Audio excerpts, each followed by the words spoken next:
में, हमारे विश्व में सुख शांति सुख समृद्धि प्राप्त हो। मेरे भाइयों एवं बहनों, ये जो मनुष्य रूपी मानव तन की प्राप्ति हुई है ना, बड़े भाग्य से मिलता है। कुंती के भी जीवन में दुख आया था। हाँ, कुंती के भी जीवन में दुख आया था, लेकिन कुंती घबराई नहीं। कि घबराई ना ना, कुंती घबराई नहीं। कुंती जब भगवान छोड़ के जाने लगे ना,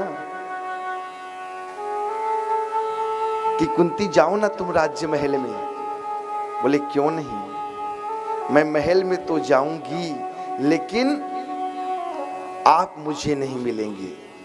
इसलिए प्रभु मुझे दुख चाहिए, मुझे सुख नहीं चाहिए, मुझे राज्य नहीं चाहिए, मुझे साम्राज्य नहीं चाहिए, मुझे कछु नहीं चाहिए। हाँ,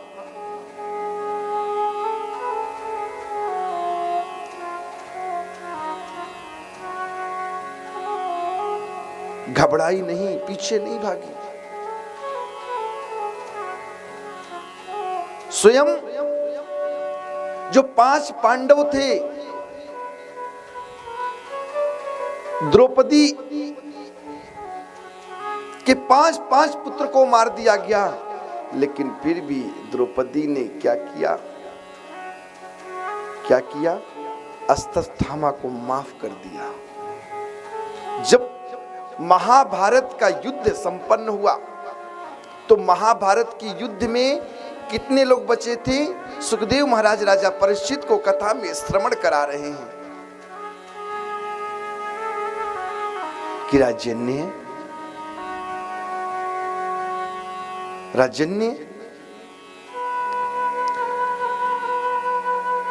केवल कितने लोग बचे थे? मात्र 3 लोग। दुर्योधन बाणों की सैया में लेटे थे, अश्वत्थामा और कृपाचार्य मात्र केवल 3 बचे थे। अश्वत्थामा जी ने कहा दुर्योधन से कि आप मुझे मंत्री बनाए होते ना, तो आज मैं पांडवों को समाप्त कर देता, लेकिन आपने मेरे पे विश्वास नहीं किया। तब दुर्योधन ने कहा जाइए मैं आपको मंत्री बनाता हूं।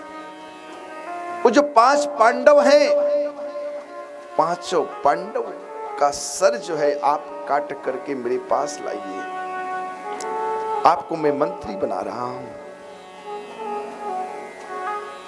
अश्वत्थामा जब मंत्री बन गए तो कृपाचार्य को कहा कि आप मेरे साथ चलें, मेरे साथ चलें, और साथ चलने लगे। जब पहुंचे, शाम का समय था, अंधेरा का,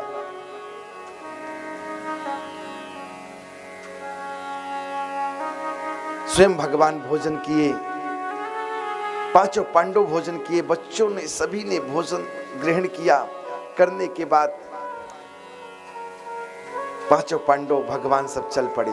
भगवान जानते थे बचा सकते थे, लेकिन जब समय आ जाता है ना तो कोई किसी का रक्षा नहीं करता है। भगवान कहते जब समय पूरा हो जाता है तो जाना होता है। मात्र बहाना, केवल मात्र बहाना। भगवान वहां से लेकर पांडवों को चल पड़े। अश्वत्थामा पहुंचे, रात्रि का समय। पहुंचने के बाद कृपाचार्य को कहा कि तुम यहाँ पे द्वारपाल के रूप में खड़े हो जाओ और मैं 5 पांडव का सर काट करके लेकर के आ रहा हूं। वो अंदर पहुंचे और 5 पांडव के जो पुत्र थे उनका सर काट दिया, और काट करके बोरे में भर करके दुर्योधन के पास जब लेकर के गए, दुर्योधन ने देखा, बोले ये क्या आपने किया? आपने तो मेरे वंश को ही खत्म कर दिया। आपने तो मेरे वंश को ही खत्म कर दिया, मेरा सब कुछ समाप्त कर दिया। मैं तो 5 पांडव के लिए कहा था कि जाकर के उनका सर काट करके मेरे पास लेकर के आना, आप तो मेरे वंश को ही खत्म कर दिया। ये आपने क्या किया? अश्वत्थामा ने पांचों पांडवों के पुत्र का सर काट लाया। दुर्योधन देखता का देखता ही रह गया। जब द्रौपदी मैया को पता चली, पांचों पांडवों को पता चला, पांडवों ने क्रोध आया कि मेरे पुत्र का ये अश्वत्थामा ने क्या कर दिया, सर काट लिया। इससे मैं नहीं छोड़ूंगा, इससे मैं अवश्य ही मृत्यु दंड प्रदान करूंगा। चल पड़े, अश्वत्थामा को पकड़ करके लाए, वृक्ष के पेड़ में बांध दिए। भगवान ने कहा इसे मारो मत। द्रौपदी कहने लगी इसे मारो मत। द्रौपदी कह देती कि इसे मृत्यु दंड दो, लेकिन ना ना ना, ना। गुरु रे ब्रह्मा गुरु रे विष्णु गुरु रे देवो महेश्वरा गुरु रे साक्षात परम ब्रह्मा तस्मै श्री गुरुवे नमः। ना ना ना, ये गुरु द्रोणाचार्य के पुत्र हैं, हमारे गुरु हैं।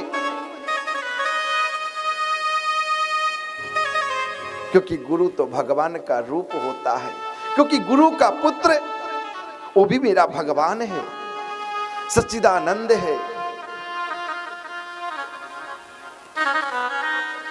तो गुरु के पुत्र को आप मारते हैं तो सबसे बड़ा दोष लगेगा, पाप लगेगा।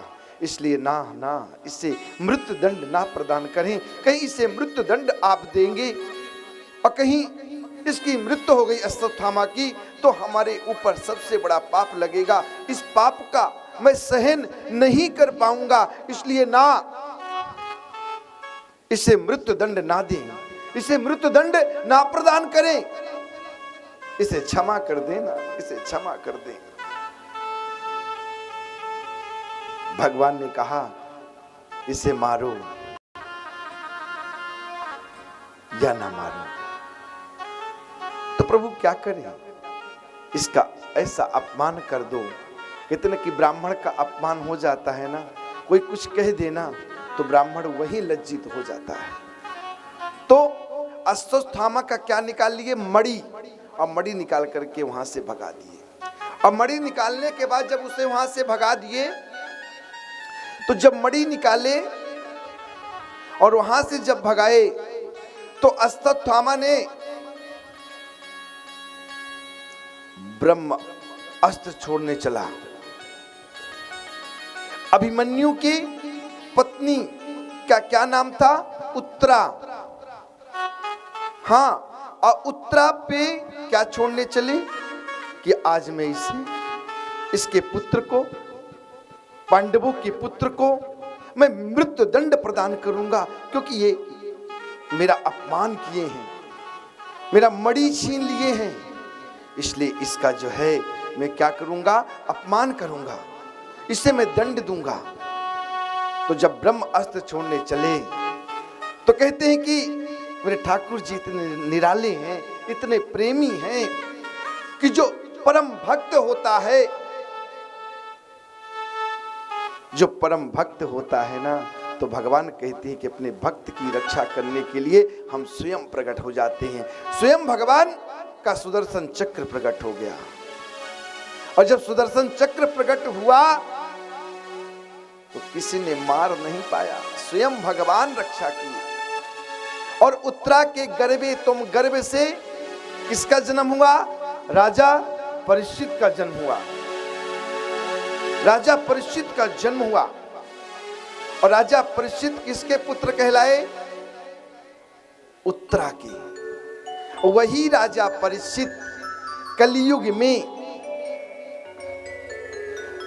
में राजा परीक्षित कौन थे? कलियुग के प्रथम राजा बने, अपने भारत के प्रथम राजा बने। प्रथम राजा। अब एक दिन क्या हुआ कि अचानक जैसे हम अपने घर में रहते हैं, बाहर निकलते हैं भ्रमण करने के लिए, जो वहाँ का विधायक होता है या कि मुख्यमंत्री या प्रधानमंत्री होता है तो अपने राज्य को देखता है कि मेरे राज्य में कैसा चल रहा है, हमारा ये जो राज्य है कैसा है, हमारे राज्य में सुखी है कि नहीं, संपन्न है कि नहीं। लेकिन एक दिन के राजा परीक्षित जब भ्रमण करते करते करते करते जब जंगल में प्रवेश किए तो उन्हें जोर से प्यास लगी, और जब जोर से प्यास लगी तो जल मांगने लगी। संत जी भगवान की तपस्या कर रहे थे, घोर तपस्या। प्रभु को ये नहीं पता था कि मेरे ऊपर चींटी चढ़ रहा है कि वृक्ष चढ़ रहा है या मेरे ऊपर सर्प चढ़ रहा है, ना ना ना ना।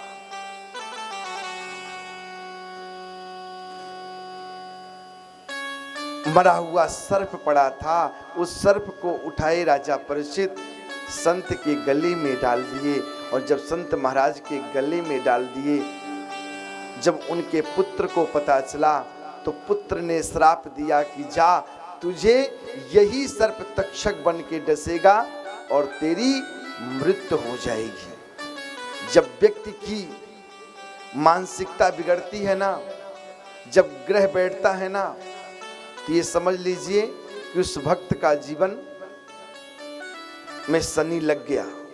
राजा परीक्षित की मति क्यों भ्रष्ट हुई कि जब पांचों पांडव युद्ध करके आए थे, उन्हीं के तो जब पांचों पांडव युद्ध किए थे, उन्हीं के वंशज से जो जरासंध का मुकुट था, उस मुकुट को कहां रखे थे? बक्से में ले जाके। तो राजा परीक्षित की मति जो भ्रष्ट हो गई,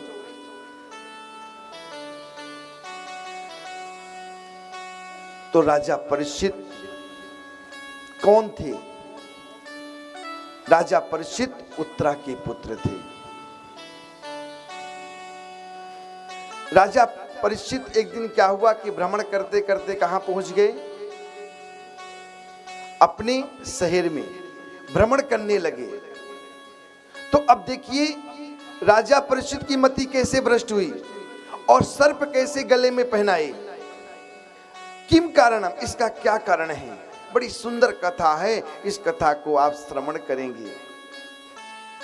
एक बार जोर से राधे राधे बोलना पड़ेगा। मैया बड़ी प्यारी प्यारी मैया हैं।